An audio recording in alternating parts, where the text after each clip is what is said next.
बिस्मिल्लाहिर्रहमानिर्रहीम। अस्सलाम वालेकुम नाज़रीन। आज की वीडियो में मैं आपसे शेयर करूंगी रमज़ान में होने वाले सर दर्द का बेहतरीन इलाज। रमज़ान के इब्तदाई रोज़ों में अमूमन दोपहर से पहले या अफ्तार से पहले सर में अचानक दर्द शुरू हो जाता है, जिसकी वजह से इंसान अपनी तवज्जो काम पर मरकूज़ नहीं कर सकता और वक्त भी ज़ाया हो जाता है। माहिरीन ने रमज़ान के दौरान सर दर्द या दर्द शकीका की वजूहात ये बताई हैं। रमज़ान के महीने में नींद और जागने के औकात में अचानक तब्दीली, जिसकी वजह से सर दर्द जो है वो दुगना हो जाता है।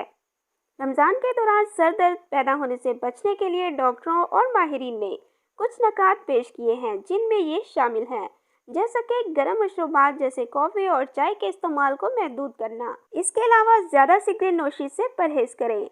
दिन के दौरान खाने की मिकदार को आहिस्ता आहिस्ता कम करना शुरू करें। रोज़े की आदत डालने के लिए खानों के बीच रिफ्रेशमेंट से परहेज़ करें।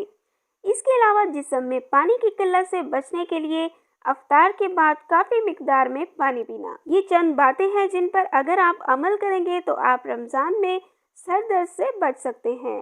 Thanks for watching. Please subscribe my channel.